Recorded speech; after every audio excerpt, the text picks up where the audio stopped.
آج پاکستان کے سیاستدانوں کی جانب سے اپنی ذلت اور ناکامی کو چھپانے کے لیے ایک بہت ہی فحش پروپیگنڈا کیا جا رہا ہے کہ پاکستان ڈیفالٹ کرنے والا ہے، اپنے قرض ادا نہیں کر سکے گا، لہٰذا پاکستان کا ایٹمی پروگرام جو ہے وہ گروی رکھ لیا جائے گا، یا آئی ایم ایف یہ کہے گا کہ ہم آپ کو اس وقت قرضہ دیں گے جب آپ اپنا ایٹمی پروگرام ہمارے حوالے کر دیں۔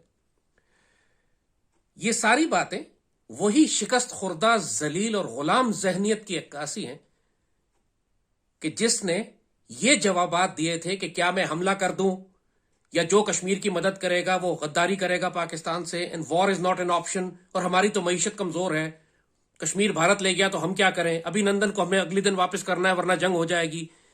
یہ مائنڈ سیٹ ہماری قیادت کا ہے، خوفزدہ، بزدل، گھبرائے ہوئے، پیسیفسٹ، ذلیل لوگ۔ دنیا میں ایک قاعدہ ہے ڈپلومیسی کا، فورن پالیسی کا، وہ یہ کہ آپ you do not get what you deserve, you get what you negotiate. آپ کو وہ نہیں ملتا جو آپ کا حق ہے، آپ کو وہ ملتا ہے جو آپ مذاکرات کی ٹیبل پر اپنی بحث اور دلیل سے، آرگومنٹ سے جیت کے آتے ہو۔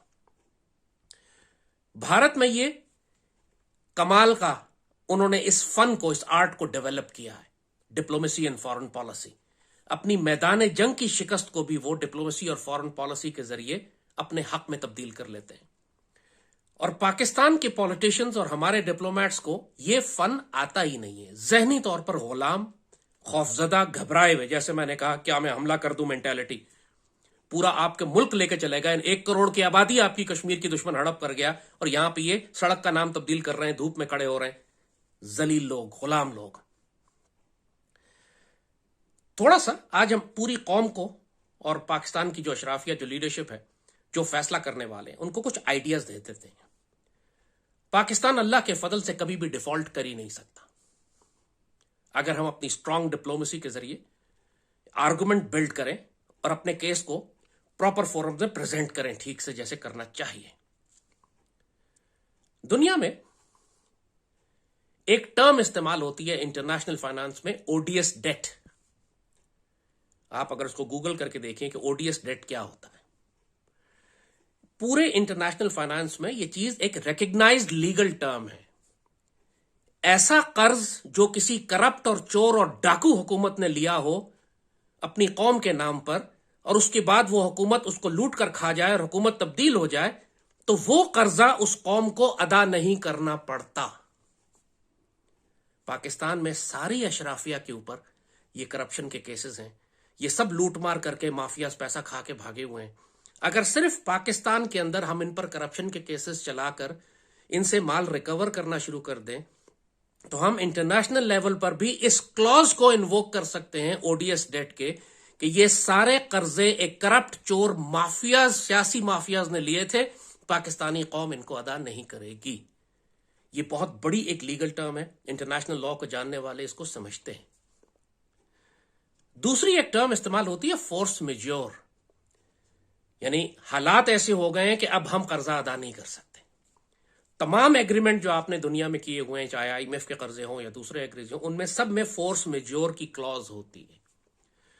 جس طرح پاکستان نے آئل اینڈ گیس کمپنیز کو بڑے بڑے بلاکس دیے ہوئے ہیں بلوچستان میں ایکسپلوریشن کرنے کے لیے، اور ان کو ٹائم دیا ہوتا ہے کہ 3 سال کے اندر یا 4 سال کے اندر آپ نے اتنی کھدائی کرنی۔ وہ تیل کی کمپنیاں کھدائی کرتی نہیں، انویسٹمنٹ نہیں کرتی، پیسہ لے کے نہیں آتی، انہوں نے بلاک لے لیے ہیں لیکن کھدائی نہیں کر رہی، کسی بھی وجہ سے ان کا موڈ نہیں ہے۔ اب 4 سال بعد جب پاکستان گورنمنٹ ان سے پوچھتی ہے کہ آپ نے کھدائی کیوں نہیں کی، تو وہ کہتے ہیں فورس میجور، حالات خراب تھے، ہم جا نہیں سکے، بی ایل اے کی دہشت گردی تھی۔ وہ فورس میجور کا کلوز انووک کر دیتے ہیں، پاکستان حکومت کچھ بھی نہیں کر سکتی۔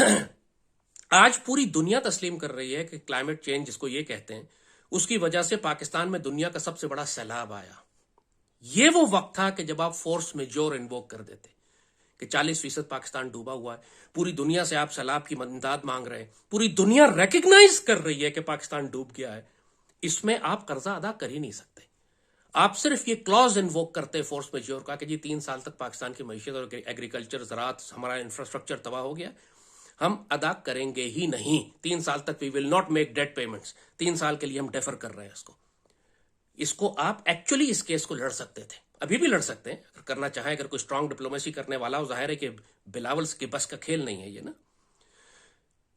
یہ فورس میجور دوسری آپشن تھی. دنیا کے سارے ملک, ساری کمپنیز پوری دنیا میں جو مشکل علاقوں میں کام کرتی ہیں, ہر ایگریمنٹ میں, ہر قرضے میں یہ شرط موجود ہوتی ہے, آپ چاہیں تو اس کو استعمال کر لیں. چونکہ پاکستان کی ریاست بذات خود ڈپلومیسی اور فارن پالیسی میں اپنے آپ کو خود شکست کھا چکی ہوتی ہے پہلے ہی اپنے ذہنوں میں, اس لیے ہر جو دنیا کا بلی ہے, ہر جو دنیا کا بلڈاگ اور کتا ہے, وہ پاکستان پر بھونکنا شروع کر دیتا ہے.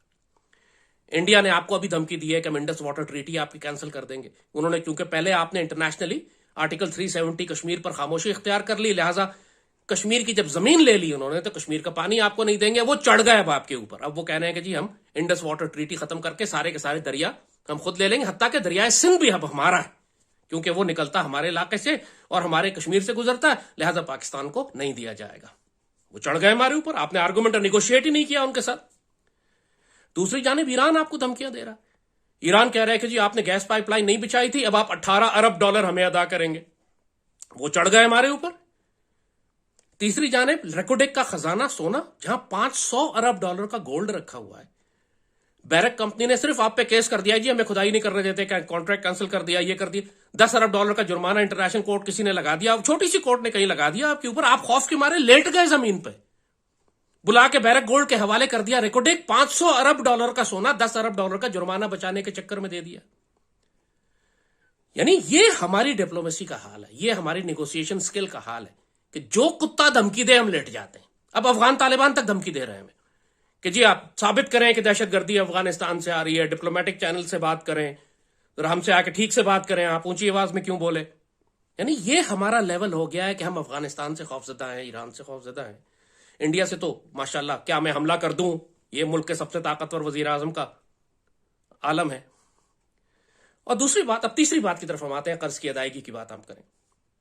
پاکستان اللہ کے فضل سے ایک ایٹمی طاقت ہے, لیکن ہم کو اندازہ ہی نہیں ہے کہ ہم ایٹمی طاقت ہیں اور اپنی طاقت کا استعمال کیسے کر سکتے ہیں.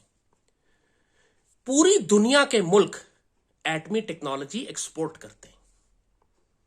پاکستان کے اندر چائنا آ کے ایٹمی ریئیکٹر لگا رہا ہے, ایٹمی پلانٹ لگا رہا ہے. پوری دنیا کے ملک, امریکہ دنیا میں 10 جگہ, جاپان ہے دنیا میں 10 جگہ آ کے ایٹمی پلانٹ بناتے ہیں, ریئیکٹر لگاتے ہیں, ایٹمی ٹیکنالوجی ایکسپورٹ کرتے ہیں. پاکستان کیوں نہیں کر سکتا؟ انڈیا اپنے سارے نیوکلیئر اور کروز میزائل جو ہیں وہ ایکسپورٹ کر رہا ہے. پوری دنیا میں انڈیا کے برہموس اور کروز میزائل اور اس کی ٹیکنالوجیز جا رہی ہیں. پاکستان کو ایکچولی ہم نے دنیا کو صرف ایک تھریٹ کرنا ہے کہ جی آپ کا قرضہ ادا کرنا ہے. آپ اگر فورس میجور کو اور اوڈیس ڈیٹ والی شرائط کو نہیں مانتے, اول تو وہی 2 کافی ہیں قرضہ معاف کرانے کے لیے. اگر آپ نہیں مانتے تو ٹھیک ہے, پھر ہم مجبور ہیں, ہم اپنا نیوکلیئر اور میسائل پروگرام ایکسپورٹ کریں گے اپنے دوست ملکوں کو.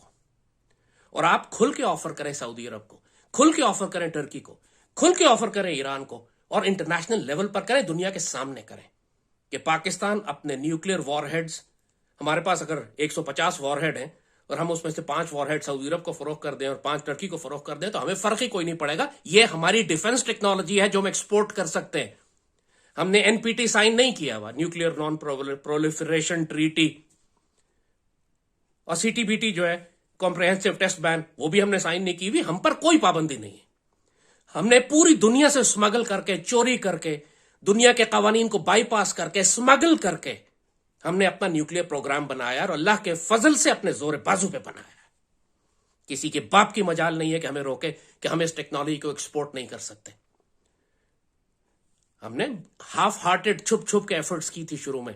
قذافی ہم سے لینا چاہتا تھا, ایران ہم سے لینا چاہتا تھا, ڈر کے مارے ہم نے چھوٹے موٹے ڈیزائن, وہ جو ڈاکٹر قدیر کیس ہوا تھا اتنا مشہور مشرف کے دور میں, لیکن اس کو کھل کے کریں, پوری دنیا کو صاف بتا دیں کہ جی پاکستان کو آپ اگر انڈر پریشر لائیں گے, آپ ہمارے ساتھ زیادتی کریں گے, آپ اگر ہمیں اللیگل اوڈیس ڈیٹ مجبور کریں گے کہ پاکستانی قوم پے کرے, اور آپ ہماری کلائمیٹ چینج جو آپ کی وجہ سے آئی ہے, پورے ملک ڈوب گیا ہے, آپ پھر بھی اگر فورس میجور کا کلوز انووک نہیں کر رہے ہمارے پاس, تو ہمارے پاس کوئی آپشن نہیں ہے سوائے اس کے کہ ہم مسلمان اور دوست ملکوں کو اپنے نیوکلیئر وار ہیڈز فروخت کریں. کسی کا باپ نہیں روک سکتا آپ کو یہ کرنے سے. نہ وہ آپ پر حملہ کر سکتے ہیں, نہ وہ آپ کو دھمکی دے سکتے ہیں. ان کی جانیں نکل جائیں گی اگر پاکستان یہ آفیشل ایک نیشنل لیول کے پلیٹ فارم سے اس کو آفیشل پالیسی ڈکلیئر کرے. آپ آرام سے سعودی عرب آپ کو 2 ارب 4 ارب 5 ارب ڈالر ایک وار ہیڈ کے دے گا. 5 وار ہیڈ سعودی عرب کو دے دیں, 25 ارب ڈالر آپ کو 1 گھنٹے میں دے گا. آپ ٹرکی کو 5 وار ہیڈ دے دیں, 20-25 ارب ڈالر ٹرکی دے گا آپ کو. Not an issue. اور ہمیں ایکچولی یہ قرض پے کرنے کی ضرورت نہیں ہے.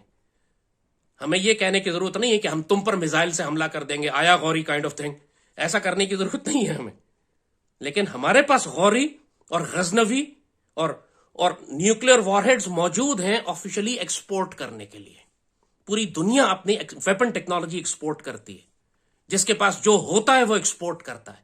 انڈیا جیسے کہا کہ نیوکلیر میزائل ایکسپورٹ کر رہا ہے, ہم کیوں نہیں کر رہے؟ ہمیں کس نے روکا ہوا ہے؟ وہی اگین اپنے اندر کا خوف, دنیا کیا کہے گی. جس سے بات کرو امریکہ ناراض ہو جائے گا, پابندی لگ جائے گی. یورپ ناراض ہو جائے گا, ہم پہ پابندیاں لگانے لگیں گے. نارتھ کوریا پہ کیوں نہیں پابندی لگا سکے؟ یہ کہنے کو پابندیاں ہیں, لیکن نارتھ کوریا کیسے سروائیو کر رہا ہے پوری دنیا میں؟ اب وہ وقت ختم ہو گیا کہ صرف امریکہ باپ ہوا کرتا تھا. اب دنیا کے تمام ملک امریکہ کو بائی پاس کر کے آپس میں ٹریڈ کر رہے ہیں اپنی کرنسیز کے ساتھ. اگر ایک مرتبہ ہم فیصلہ کر لیں کہ ہم ایشین بلاک میں رہیں گے تو پھر امریکہ کا باپ بھی کچھ نہیں بگاڑ سکتا پاکستان کا. نہ کوئی پابندی لگ سکتی ہے, نہ آپ ڈیفالٹ کر سکتے ہیں, نہ آپ پر کوئی مشکل آ سکتی. آپ نے صرف اپنی جیو پولیٹیکل پوزیشن اور اپنے نیوکلیر ویپن سٹیٹ ہونے کی طاقت کا استعمال ہی نہیں کیا ابھی تک. امریکن افغانستان میں جس طریقے سے جاتے تھے, ہم نے ان سے قیمت ہی وصول نہیں کی. ہم اپنی ایئر سپیس اور اپنی گراؤنڈ سپیس استعمال کرنے کی. سی پیک اتنے عرصے سے استعمال ہو رہا ہے. چائنا کے ساتھ بھی ہم نے کوئی شرائط ایسی نہیں طے کی. سوچے سی پیک اتنے عرصے سے چل رہا ہے اور کہیں دوسری جانب پاکستان ڈیفالٹ ہو رہا ہے. یہ کیا ہو رہا ہے؟ سی پیک کا تو مقصد تھا کہ پاکستان کو خوشحال کرے گا. تو کون سی شرائط ہم نے اس میں طے کی تھی جن کو خفیہ رکھا گیا کہ بتایا ہی نہیں گیا قوم کو کہ سی پیک بھی ہے, سارا فائدہ بھی چین کو جائے گا, ہم صرف ان کے ٹائروں میں پنچر لگائیں گے اور ان کو ہوٹلوں میں کھانا کھلائیں گے, اور اس کے بعد پاکستان غریب بھی ہو رہا ہے, مقروض بھی ہو رہا ہے, ڈیفالٹ بھی کر رہا ہے. پھر سی پیک کا ہمیں کیا فائدہ ہوا؟ یہی بات اگین نیگوسیشنز, وہاں پہ کہیں مارے گئے آپ, وہاں کو شرائط ایسی ڈال دی گئیں, یا اگر ڈالی بھی گئی ہیں آپ کے فیور میں تو ہم ان کو استعمال نہیں کر رہے. یہ میں نے صرف ایک چھوٹی سی مثال دی آپ کو کہ کوئی چیز امپاسبل نہیں ہے. جو پاکستان کی لوکیشن ہے, جو ہمارے الائنسز ہیں چائنا کے ساتھ, ٹرکی کے ساتھ, سعودی عرب کے ساتھ, اس ریجن میں جو ہماری پوزیشن اور سٹیٹس ہے, نیوکلیر ویپن سٹیٹ ہے, جو پوٹینشیل ہے ہمارا, دنیا کا کوئی ملک افورڈ ہی نہیں کر سکتا کہ پاکستان ڈیفالٹ کرے. اور پوری دنیا کا کوئی ملک افورڈ ہی نہیں کر سکتا کہ پاکستان اپنے نیوکلیر ویپنز ایکسپورٹ کرنا شروع کر دے آفیشلی. وہ روتے ہوئے آئیں گے, خود آئیں گے, اچھا بھائی قرض مت ادا کرو, لو کتنا چاہیے تمہیں تم لے لو, لیکن تم اپنے نیوکلیر ویپن ایکسپورٹ مت کرو. ہم اپنی ٹیکنالوجی کیوں نہیں ایکسپورٹ کر سکتے؟ سینٹریفیوگل کی ٹیکنالوجی ہو, اگر یورینیم پروسیسنگ کی ٹیکنالوجی ہو, اگر وہ ساری پیسفل پرپز بھی ٹیکنالوجی ہو سکتی ہے. آپ بجلی بنانے کے لیے بھی استعمال کر سکتے ہیں اس کو. تو ضروری تو نہیں کہ ویپنز ہی ہو خالی, لیکن ٹیکنالوجی ہمارے پاس دنیا کی بہترین ہے جو اللہ کے فضل سے پچھلے 40-50 سال میں ہم نے بنائی. ہم اس کو کیوں نہیں ایکسپورٹ کر رہے ہیں؟ یا کم از کم ایکسپورٹ کرنے کا تھریٹ ہی دے دو یار. آپ نیگوشیٹ کرنے والا کوئی ہو نا یہاں پر, تو ہم پوری دنیا کے دانت توڑ سکتے ہیں. کسی کی مجال نہیں ہے کہ ہمیں پاکستان کو تھریٹ کریں. نہ ہمیں اپنا 500 ارب کا سونا بیرک گولڈ کو دینے کی ضرورت ہے, وہ ڈیل کینسل کرنی پڑے گی. نہ ایران کو 18 ارب ڈالر دیں گے ہم. کلبھوشن یادیو کے معاملے پہ دیکھ لیا تھا آپ نے, 2 ٹکے کا دہشت گرد آپ نے پکڑا تھا جس کو تیسرے دن پھانسی دے دینی چاہیے تھی. آج تک زندہ ہے. انٹرنیشنل کورٹ تک معاملہ چلا گیا, اربوں روپیہ پاکستان کا لگ چکا ہے وکیلوں کو فیس پے کرنے کے لیے انٹرنیشنل کورٹ آف جسٹس میں, ایک 2 ٹکے کے کمینے ہندو دہشت گرد کو لٹکانے کے چکر میں, اور ابھی تک زندہ ہے. یہ ہماری ڈپلومیسی کا حالت. دنیا کا کوئی اور ملک ہوتا نا, انٹرنیشنل کورٹ آف جسٹس میں جانے کے بجائے اس کی لاش میں بھوسا بھر کے لٹکا دیتا کہیں پہ, تسلی سے میسج دے دیتا انڈیا کو کہ ہو گیا کام. ہم نے گھبراہٹ کے مارے ابھی نندن کو اگلے دن واپس کر دیا, آسیہ اندرابی اور ان کے شوہر کو رہائی کروا لیتے یار. اس قدر بزدلی اور بغیرتی ہمارے ہاں پالیسی میکرز کی اوپر کے لیول پر ہے کہ پورا پاکستان فروخت کر دیتے ہیں صرف اس لیے کہ آئی ایم اے پیسیفسٹ, میں کیا حملہ کر دوں. انا للہ و انا الیہ راجعون. ظاہر ہے موجودہ حکمران سب ایک ہی جیسے ہیں, کوئی فرق کسی میں نہیں ہے. تو یہ صرف پاکستانی قوم کو ہم بتا رہے ہیں, گھبراؤ نہیں, پریشان مت ہو. پاک فوج کو بہرحال ہم میسج دیں گے, پٹ یور فٹ ڈاؤن. کسی کے باپ کی مجال نہیں ہے کہ ہمیں ڈیفالٹ کرا سکے یا ہمیں تھریٹ کر سکے. نہ انڈیا سے ڈرنے کی ضرورت ہے, نہ افغان طالبان کے تھریٹ لیں, نہ ایران کا تھریٹ لیں, نہ بیرک گولڈ کا تھریٹ لیں, نہ IMF کا تھریٹ لیں. آپ کو پتہ ہے کیا کرنا ہے. ODS ڈیٹ بھی ہے, فورس میجور بھی ہے, اور پھر نیوکلیر ویپنز ہمارے پاس ہیں ایکسپورٹ کرنے کے لیے. اگر کسی کو زیادہ پریشانی ہے پھر ہم ایکسپورٹ کر کے تمہارا قرضہ ادا کر دیں گے. آؤ اب روک کے دکھاؤ. میں کوئی مرد کا بچہ ہو نا, پھر اس طرح بات کریں. پاکستان زندہ باد.